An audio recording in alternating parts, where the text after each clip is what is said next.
Welcome to Code Renovation. In this video, we are going to do some renovation of some slightly messy React code. Now for this example, I'm actually refactoring some code that I wrote in a previous video. So if you're interested to see me actually write the code, you can check out the video called Use Fetch from scratch. But essentially, we implemented a custom React hook. This allows the users of our hook to pass in a custom type in a URL, and our hook will make a fetch request off to that URL and handle all of the internal state. So it handles things like whether or not it's loading, setting the error, and then also provides the data once that fetch is completed. And so in this video, we're going to take this custom hook, which has several use states, and refactor it into a reducer. And so if you've never used reducers before, that's okay. We're going to talk about what they are. We're going to build this from the ground up to kind of get you used to working with reducers, but I'll show and talk about why this is potentially a good refactor, especially for scenarios where you're using lots of use states. And so in this video, we're going to take this slightly messy code and refactor it into something that's a little bit nicer. So if that sounds good to you, let's clean this code up. My name is CJ. Welcome to Syntax. Now, if you'd like to follow along, you can watch the previous video where I wrote this hook from scratch, but if you don't want to do that, you can go ahead and clone the repo down. So the link to this will be in the description. You can head to the use fetch folder. Now, I started by just copying my existing solution and adding .reducer on there, so that way the previous solution will still be there if you want to look at it, but the new solution will be in a file called .reducer.solution. The other thing is I want all of my tests to run, and right now the default test file has all of the tests as optional, so I just copied the tests over, imported from my reducer solution, and then enabled all of the tests. And so from there, I have a fully passing test suite. And whenever you're doing a refactor, this is a really good thing to have, because this refactor shouldn't break anything. This refactor should allow the code to work exactly the same as before. The only things that are changing is how we're actually working with that internal state. So we want to start by making sure that our full test suite passes, and then start making our refactors from there. And with each new thing that we change, the tests should continue passing. Now, typically when you see a custom hook or a component that has probably more than 3 use state hooks, it's probably a good use case for useReducer. The other spot that you want to look at is in your code that actually updates your state. Are you calling multiple state updaters all in a row? And if that's the case, this is a really good indicator that you could benefit from using a reducer, because basically what we can do is we can describe this specific state transition, right? We're updating all of these state variables one after another, but really what are we doing here? And in this case, we're either ending the request or starting the request. And then similarly down here, we update a bunch of state variables. So we're either ending the request with some data or ending the request with no data and an error message. And so instead of having all of these individual state updates, we can group it into something that has a specific name on it. Now, I want to start small so we can really see what this useReducer is doing. And for that, I'm actually just going to convert this useState into a useReducer. And so our custom hook has a URL value, and then it has an updater function that it exposes to the world. So it uses the URL to know where to make the request to, and then to the outside world, it exposes this update URL function so that the consumer of our hook can actually change the URL. But we don't actually call update URL in any of our code. That's only called by the outside world. So this is going to be a pretty simple refactor, but you're going to see kind of how a reducer works. So first up, we need a function that is a reducer, and a reducer is just a function. So we'll create a function called useFetchReducer. And the idea with the reducer is it takes in the current state and then returns the next state. So we need a type that describes the state for this particular reducer. Now, we already have a return value here that kind of describes all the things internally, and this type needs to stay the same for the most part, but I am going to extract out the things that my reducer is going to be in charge of and then kind of like share that type across it. And so the thing that we're refactoring right now is the URL. So I'm actually going to create another type called useFetchBaseState, and I'm going to pull that URL into that base state. And then that now will break the types because the return value here includes that URL. So to fix it, we'll make sure that the useFetchReturn also includes that URL property. So I can use a type union here to say that our useFetchReturn will have a URL property, but it's also going to have all of these other properties. Simple little refactor, but now I have a common type that's going to have the state that we're actually using inside of our reducer. So that looks good. Now we're going to be adding other state properties later. So I'm going to go ahead and create another type here just called the useFetchState. And right now it's going to seem very contrived because I'm literally just going to say that the useFetchState is equal to the useFetchBaseState, but that's just for now because we are going to be adding other state properties on here and properties on here that shouldn't be on here. You'll see what I'm saying in a second. But ultimately, now that we have these types defined, we can work on the reducer. And so the reducer takes in the current state, and state is of type useFetchState. And then the reducer returns that same state, right? And so so the simplest reducer could literally just return the state that it received, right? And I mean, this does nothing because basically it's going to take in a state that has a URL property and then just immediately return it. But to make this actually useful, we need to take in some information about how you want to change that state. And that's where actions come into play. And so I'm going to define a type here called my useFetchActions. And the first type of action we have here is the ability to set the URL or update the URL. And so your actions can be anything. You can literally describe this type however you want, and then we'll pass it into the function. But a very common pattern you see is that an action will have a type that is a string or some enum value. And the type of action we want to perform on this state is to set the URL. So when this action gets called, we will in turn update the URL of our state. Now, in order to update the URL, we also need to know what the URL is being set to. And a common pattern here is to set a payload property. So payload is just kind of like a generic term for some data that we need for this particular action. And we could say that the payload is just a string, right? Because our URL is a string. But one thing that I like to do is have the payload be a partial part of our state. And so in this case, it's the full state. Again, this will make more sense once we add new properties. But in this case, I would like my payload to have a URL property that is a string. And you'll see why in a second. It's going to make it easier to do these nested updates. We'll keep this here for now, but I do want to refactor this so we have a little bit less duplication, because right now we've got a URL string here and a URL string right here. Bear with me. Okay, so this is the type of action that can be performed on our particular state. And so the second argument to a reducer is the specific action that is being performed. And essentially what we can do is we can look at the type of the action and then use the payload to update the state. And now this action is going to be of type useFetchActions. And so the simplest way to take into account this action is to just have an if statement. So we can say if action.type is equal to setURL, then we want to update the URL. And our function always returns the state. And basically what we can do is we can say, let's return an object. Let's take all the existing properties of state. And then let's also take all of the existing properties of that specific payload, right? So whenever we combine the existing state, which has a URL string, with the payload, which is going to have a URL string, we now get a new object with the latest value. Now, again, this doesn't make a lot of sense when we only have one property, but you can imagine we have a lot of different type of updaters that need to run. So the process of like setting that specific property is going to be very similar, but essentially we always want to keep all of the previous state values and then only update the things that we are concerned about. Now, there's a lot of other ways to write this. I think at the end of the day, we just want to return a copy of state that has the updates inside of it. You could do this manually. You could say URL is action.payload.url. This also is completely valid, right? Because this is setting the URL to be the latest thing. But what I'll show you in a second is going to make the code nice and reusable if we just spread the payload like this. Okay, so this is our basic reducer.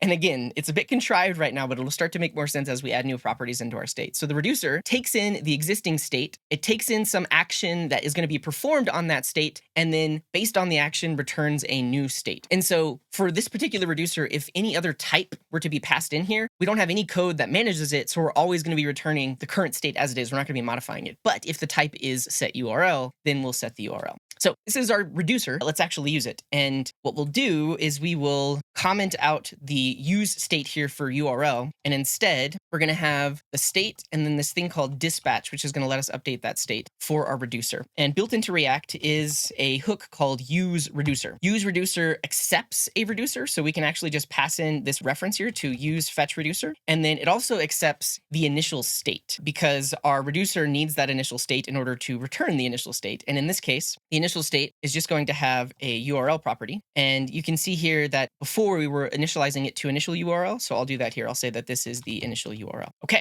so now we're using this reducer inside of our component. The state that we get back is an object that has a URL property because that's the latest value. And then this dispatch function is going to actually allow us to send off these actions. Because I don't want any of my code below to have to do anything different, because below we're referencing URL directly, I could go through and say state.url in every spot where I reference it, but instead I'm actually just going to destructure it. So I'm going to pull off the URL here, and then the rest of my code is happy. The only spot that is not happy is this, because update URL expected that we were going to return a function. Now, this is another spot where we're going to need to update the types, because before we said that this type would specifically be a setState action. We're going to simplify things. We're going to say that update URL actually just takes in a string URL and then does nothing with it. So whatever string gets passed to this function, we're going to use it to update state. Now, for our purposes, this will work just fine because the code that we wrote doesn't do anything special with our update URL and any of our updater functions. because technically a setState action could accept a callback function, but all of our existing code doesn't pass a callback function. It just passes in the data. So it's okay for us to make this type update. If your code was doing something slightly different, your type here would need to be slightly more complicated. But for our purposes, update URL needs to take in a new URL, return nothing, and internally it just updates the URL. So let's implement that, because now we don't have an update URL function, but we can define our own. So we can say that we take in the URL, which is a string, and this is where we can actually use dispatch, because this is where we want to call our reducer and update that internal URL inside the state that is returned from that reducer. So here, if we call dispatch, you can see that it takes in an action, and then we can pass in the type. In this case, the type is going to be set URL, and then our payload is going to be an object that has a URL property, just like that.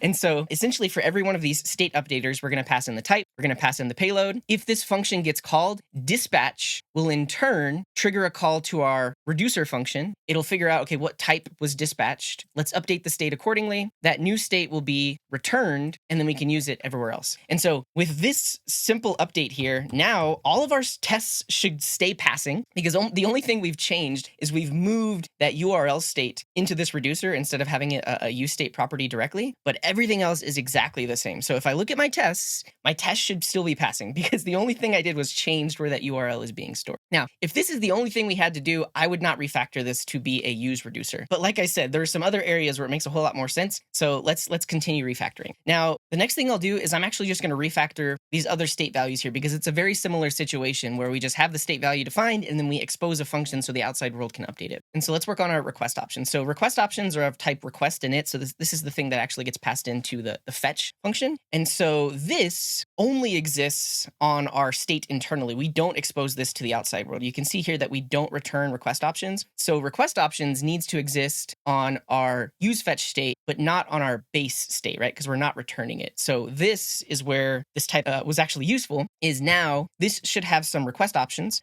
which are optional, but are of type request init. And so now our state is a little bit more complex. It has a URL and it has some request options. And so the action for setting those request options is going to be very similar. So I'll copy this, but it's going to have a different type and it's going to have a different payload. So what I'm going to do here is I'm going to create a discriminated union. So our actions could be of type set URL, but they could also be of type set request options. In the case of request options, our payload could be request options, which is of type request init. But again, this can be optional because it's possible to just set those to undefined. And so now we have two different types of actions that can be fired off. But now you can see where the repetitiveness might actually come in, because we're going to do this one more time for our internal options. So something that we could do instead is, instead of manually defining this payload, is we can actually say, well, let's just pick that particular property off of our state here, and then we don't have to manually define it. So in order to do that, we can use the pick helper, which is built into TypeScript. So instead of manually specifying an object with a URL property, we could say, okay, let's pick from useFetchState the property URL. And this now gives us a type that only has the URL property on it. And you can see where this is just kind of like remove some duplication, because we don't have to manually specify the type. We can just say, hey, use that base state, but then grab the specific property that we care about for this payload, which is request options. And so this cleans things up a little bit. But now we need to take into account whenever an action is fired off with set request options. And as you can see, the way that we wrote this, the action updater should be exactly the same, because the payload could be one of two things. It could be for the URL, or it could be the request options, but both of those just need to override that value inside of state. So the simplest thing to do here is just add an or, right? We could say if or the action.type is equal to set request options. And then we can see now the payload could be one of two things. It could be that we're updating the URL, or it could be that we're updating the request options. But in both scenarios, we want to copy the previous state and then update that specific property. And this should work just fine. So now we can actually comment out this useState. Some things are going to break, but instead we'll grab the request options, and then their initial value is going to be the initial request options. And then we need to destructure those request options off. And then we also need to update our type. So instead of using a setState action here, we'll just say this takes in the request options, which could be undefined, which is a request init, and then just returns nothing. And so now we can update our type here. So take in the request init and then do something with it. In this case, we're just going to do a dispatch. You guessed it, our type is now set request options, and our payload includes those request options. Simple as that. And so at this point, we can get rid of this useState and our tests still pass. so far, there isn't any major benefit of moving this into a reducer, except for the fact that we're kind of like consolidating these updates. If anything, we have more code now, but the real benefit is going to come from all of our other internal state variables. I kind of wanted to just get these refactors out of the way to get you used to the process of adding it to our state, creating an action type, and then using that action inside of our reducer. So we have to do it one more time, in this case with our options. So let's get rid of the options here. We now want our options to exist on state. So here we have options, and we have a custom type here. It's called useFetchOptions. So we'll use that. We'll update our function that sets it. So this takes in the options, which is type of useFetchOptions, returns nothing. So that looks good. We'll have another action type of just setOptions. And in this case, we're just going to pick off the options property. Now here is where adding another or statement would also be very cumbersome. And so this is why typically inside of reducers, we use a switch case because it kind of cleans things up. So let's actually convert this into using a switch statement instead. So we can say we're going to switch on the action.type like this. And if we have the case where the action type is setOptions, then we want to return our state like so. But this is the exact same scenario for the case of setRequestOptions, and it's the exact same scenario for the case of setURL. And so this is a little bit nicer than having a bunch of or statements. Essentially what this is saying is, in the case of any one of these three types, we basically just want to spread that payload into our state and also copy over the existing state. Okay, so that looks good. Let's update our function to use it. So this now needs the options, where the initial value is going to be whatever was passed in, or we set that default value like so. Then we'll destructure options here so it's available inside of our hook. And then lastly, we'll add our dispatching function here. So update options receives the options, which is of type useFetchOptions. The type that we want to dispatch here is setOptions, and then we want to pass those options into the payload. And also this cannot be undefined, it must be defined. Okay, so you've gotten in the flow of basically add the state to our state type, create your custom action type, handle that specific action type inside of your reducer, and then refactor the code to remove the useState. So this is the basic process of kind of like moving things out of useState. Now, like I said, if this is the only refactor we were making, I probably wouldn't do this. This code is like slightly more complicated. There's actually even more code. This is not the best use case for useReducer. But what is the fact that these three state variables are typically all updated together, right? Whenever we fire off the fetch, we set loading to true, we clear the data, set it to null, and we clear the error. And then whenever the fetch is done, we set loading to false, we set the data, if there is any data, we set error to null, or if there was an error, we set loading to false, we set the data to null, and then set the error to a specific error value. So these three state values are kind of always being updated together. And so this is a very good use case for a reducer. And because we're going to make that refactor, I think it made sense to pull these other options into there as well. And we kind of got used to how this specific reducer is going to work, because it's going to get slightly more complicated now that we have a generic type here. Okay, so first of all, let's add these three state values to our state here. And this is one of the reasons I made this base state, is because you can see that the return value includes loading, error, and data,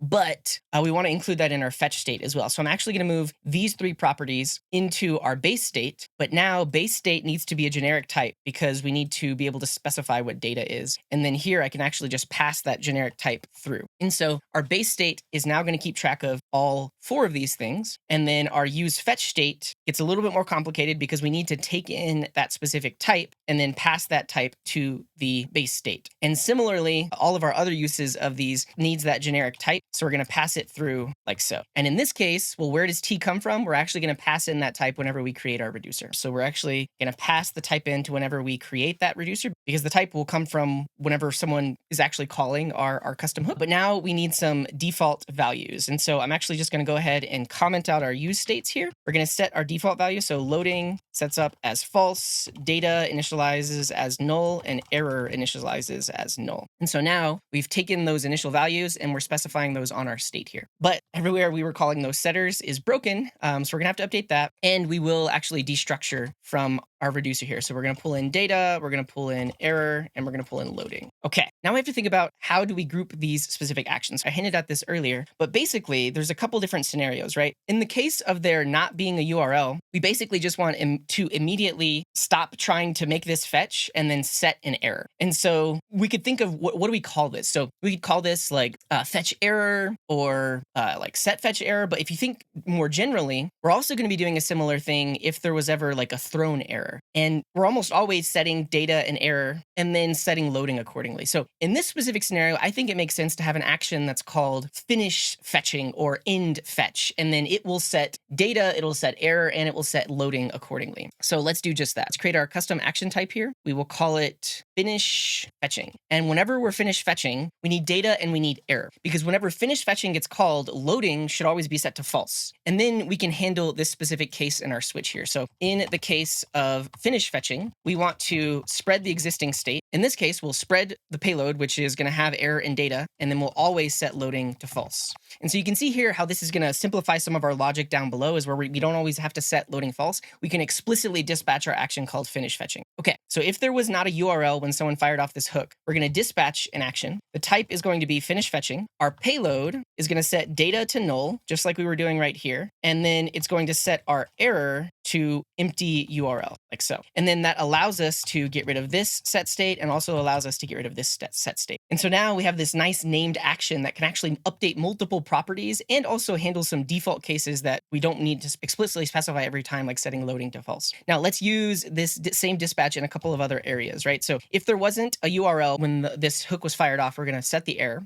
The other place where we need to finish fetching is whenever we're setting the data. So in the case of this, we're going to set data equal to JSON, which is the data we got back from the API, and then the error gets set to null. So in this scenario, we finish fetching, clear out the error, and set the data. In this scenario, we want to set the error to error.message. So here we'll say finish fetching, we're going to set data to null, and then the error is going to be error.message. And then we set it so that our specific hook will actually set loading to false. And then we don't need to manually call set loading here. Now, one other spot we could do this is right here under abort error, is we could actually say, okay, well, finish fetching, but set both data and error to null. And that would be fine. But I think in a scenario where like there's no real arguments being passed in here, or like always setting both of these to null, I think that's a use case for its own custom dispatch, right? Because we could simplify this much further. If we just say abort fetching, we could make this so that we don't have to specify any payload, and then we always set data and error to null if the abort fetching type was fired off. So let's do just that. So now we can have another action type called abort fetching, and it doesn't need any payload because when that type gets called, it's always setting data to null, always setting error to null, and then always setting the loading to false. And so we'll have one more case here. In the case of abort fetching, we'll spread our existing state. We'll set data to null, error to null, and then set loading to false. And so this cleans this up nicely, right? Because we're not having to specify multiple things if it's always going to do the same thing in that scenario. So this is looking good. I think the last spot we need is the case of setting loading to true and kind of like firing off our request. And so this is the opposite of finishing. In this case, we need to start fetching or begin fetching. So let's create one more action type for start fetching. In the case of start fetching, we always want to clear out the data, clear out the error, and set loading to true. So we could actually reuse this type here where we're not going to pass in any payload, but the type is going to be slightly different. In this case, we'll call this start fetching. And we'll handle this almost exactly like abort fetching. So we can add this case here where the case is start fetching, but we set loading to true if the type is start fetching. So we can say right here, loading should be if the action type is equal to start fetching, then loading should be set to true. But if the action type is abort fetching, then loading should be set to false. So that should be all we need. And so in this case, we can actually get rid of both of these and then just make a dispatch to the type of start fetching. And so now when our hook gets called, if the URL is set, it's going to start fetching. It's going to then set data to null, set error to null, and then set loading to true because we are starting the fetch. Now with that, I think our refactor is done. We can actually get rid of those state variables here. The rest of our code should be exactly the same. It's accessing all of our state variables. We've got our finish fetching, abort fetching, finish fetching, and then everything else looks good to me. So if we did everything right, all of our tests should still be passing, and they are. But now we've kind of grouped all of our state updates into some nice named action types. Now, you might actually split this up into one other action because we have start fetching and then finish fetching. And finish fetching is basically combining the idea of setting data and also setting the error. You could split this off. You could say fetch error or fetch success. And in the case of fetch error, we only specify the error property. In the case of fetch success, we only specify the data property. That's completely up to you. I kind of like the idea of combining them together because it starts and then it finishes. And so this is our refactor of taking all of those useStates and combining it into a single reducer. Now, in this particular instance, you could argue that we've increased the complexity, right? When you're looking at this code, there's a lot more. We have a lot of different action types. We're dealing with TypeScript generics now. This is definitely more intermediate React code. So I think when a beginner comes across this code, it's a lot to take in. And so this is one consideration to make if you decide to write your code this way, is the onboarding factor is potentially a little bit more, especially if you have React developers that aren't used to this specific style. But I would say the main benefit here is consolidating all of our state updates into a single spot, right? This, in a sense, is functional programming. useFetchReducer is a pure function. It takes in state, it takes in action, and then returns a new state. And it's pure in that given the same state and the same set of actions, it's always going to return the same type of state. So it's a pure function. And then the other thing is we've kind of consolidated our logic, right? So before, all of these set states were kind of sprinkled throughout our hook. And you can imagine doing the same refactor inside of a component. You might have these set states all over the place. But now we've consolidated them to a single location. Now we know that if there's ever any sort of bug or issue with the data not being the right thing, we only have to look in one spot. It's inside of our reducer, right? So like if for whatever reason we're getting some weird behavior where maybe loading isn't getting set to the right thing that we need it to, these are literally the only two places in this entire code example where we set the loading property. And so this is where we can target all of our debugging. And I think this is really one of the major benefits of refactoring into something like a useReducer is it consolidates all of your state updates into a single spot. And basically the source of all bugs and the source of all things is potentially in this one location instead of being spread throughout your code. All right, thank you so much for watching. There are a lot of other ways we could actually implement this, and I'd love to see your solutions. So if you refactored this into a reducer and maybe you thought of some other ways to write it or other action types that we could use, let me know down in the comments. Give a link to like a GitHub gist or a Git repo, and I'd be more than happy to take a look at it. And if you have any questions about this, or if you have any complaints, maybe you think that this wasn't a good refactor and you have some reasons why, let me know down in the comments as well. If you like this video, drop a like and definitely subscribe if you want to see more. All right, I'll see you in the next one.